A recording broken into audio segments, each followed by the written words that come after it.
It's Tiriano, building bonds, building future.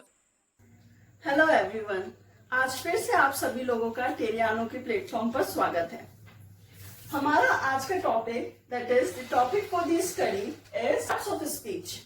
सबसे पहले हम लोग ये स्टडी करेंगे कि पार्ट्स ऑफ स्पीच होता क्या है, उसकी जरूरत क्या है और उसके टाइप्स क्या हैं। हम डेफिनेशन के हिसाब से पढ़ते हैं। A part of speech is a category of words, means it is the category of different words which have जिसकी similar grammatical properties that have a similar grammatical properties means part of speech वो होता है जिसमें हर एक word की similar properties होती हैं। हर एक वर्ड उतना ही important होता है इस सेंटेंस में या इस स्पीच में जो कि एक बाकी के अदर वर्ड्स होते हैं। Say for example my name is Ram या my name is Geeta. It means अगर हम इस सेंटेंस में से इस हटा देते हैं तो वो हो जाएगा माई नेम इज हट गया Gita. It means my name Gita. क्या वो सेंटेंस आपको सही लगेगा? Is it? इसमें क्या है कि हमको इसको यूज करना बहुत जरूरी होता है। It means he is doing his own work. It means अगर हम उसमें से own हटा देते हैं no problem, but he is doing हटा दिया तो वो सेंटेंस का पूरा स्टेटमेंट चेंज हो जाएगा। वो कोई भी सेंस नहीं निकलेगा। मीन्स कोई भी सेंटेंस जिसमें एक वर्ड हटा दिया जाता है वो प्रॉपर सेंस नहीं देता है, वो एक प्रॉपर सेंटेंस के वे में यूज नहीं किया जा सकता है। That is it means part of speech हमारा उतना ही जरूरी होता है। पार्ट ऑफ स्पीच इतना ही जरूरी होता है जितना कि नाउन, प्रोनाउन और बाकी सारी चीजें होती हैं। पार्ट ऑफ स्पीच के हमारा जो टाइप्स हैं वो 8 कैटेगरीज में बांटे गए हैं।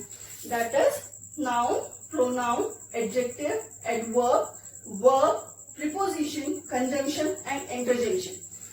अब हमारा first topic that is first parts of speech is noun. Noun क्या होता है? एक वेल प्रोफिशिएंट लैंग्वेज और डेफिनेशन है नाउन की। That is a noun is the name of person, place, animal और थिंग। मतलब किसी भी व्यक्ति, वस्तु, स्थान के नाम को नाउन कहते हैं। हमने हिंदी में पढ़ा होगा संख्या कहते हैं। नाउन का हिंदी वर्ड होता है दैट इज संख्या। जैसे माई नेम इज राम, इसमें राम जो है वो एक नाउन है। शी इज गीता, गीता का नाम, गीता जो वर्ड है वो नाउन है। हमने बोला कि he is coming from Gwalior, he is coming from Agra, तो किसी जगह का नाम भी नाउन है। That is noun. Okay. Pronoun she, her, my self, each other etcetera. Pronoun हम ऐसे डिफाइन या ऐसे समझ सकते हैं, ऐसे वर्ड्स जो कि नाउन की जगह पे यूज किए जाते हैं। That is pronoun. से फॉर एग्जाम्पल हमको जैसे छोटे में बोला जाता है कि काऊ पे ऐसे लिखो, माई स्कूल पे ऐसे लिखो, मदर पे ऐसे लिखो। अगर हम एक चीज उठा लेते हैं, जैसे हमने मदर उठा लिया, उसमें से मदर के ऐसे पे हम लिखते हैं, तो हम स्टार्टिंग वर्ड लिखेंगे that my mother's name is so and so, she is very proficient in her work, she is very intelligent, she is very hard working. तो हम उसमें जो शी वर्ड यूज कर रहे हैं that is pronoun. Next is adjective. Adjective के कुछ examples हैं। पहले हम समझते हैं एडजेक्टिव्स होता क्या है। एडजेक्टिव्स वो वर्ड्स होते हैं जो नाउन और प्रोनाउन की कुछ विशेषता प्रोवाइड करते हैं। Means which add something to the meaning of noun and pronoun. Noun and pronoun को कुछ एक्स्ट्रा वर्ड्स प्रोवाइड, कुछ एक्स्ट्रा प्रोफिशिएंट वे में बोला जा सकता है। That is known as adjective. For example she is very good, तो जो गुड वर्ड है that is an adjective. She is very hard working adjective है। She is very bad, he is very bad, he is not doing his work. तो जो words हैं उसमें से adjective जो कुछ शी इज वेरी इंटेलिजेंट हो गया एडजेक्टिव।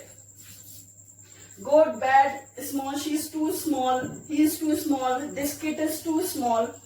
तो जो स्मॉल वर्ड है, लार्ज वर्ड है, कुछ एक विशेषता बताने वाले एडजेक्टिव होते हैं। What is adverb? adverb pass loudly etc. Means जो सिंपल लैंग्वेज में आप लोगों को समझाने की कोशिश करूंगी.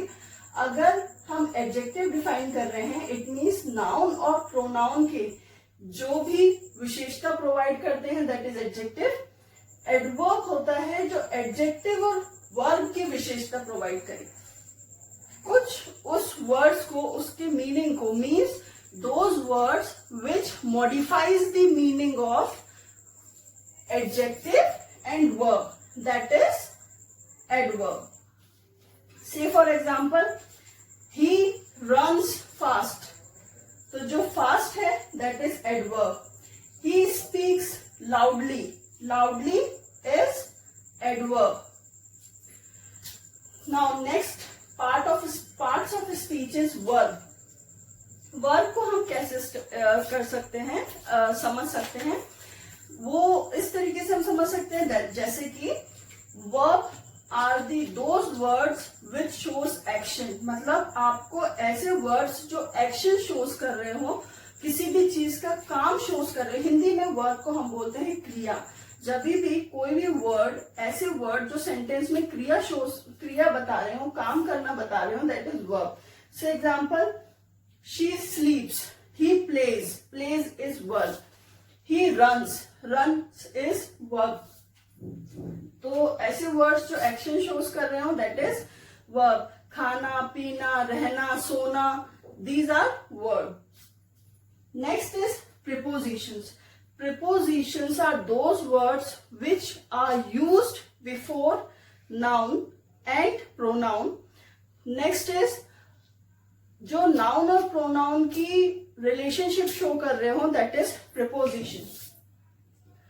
और इसका एक रूल होता है preposition का कि वो हमेशा noun से पहले यूज किया जाता है. It is always followed by noun but never followed by verb. कभी भी वर्ब के आगे प्रीपोजिशन यूज नहीं किया जाता, हमेशा वर्ब के बाद में ही प्रीपोजिशन किसी भी सेंटेंस में यूज किया जाता है. For example, I thought he is coming from Gwalior, means Gwalior is a noun, तो जो प्रीपोजिशन है फ्रॉम वो हमेशा ग्वालियर से ऊपर रहेगा. आई थॉट, जो थॉट है वो हमारा वर्ब हुआ.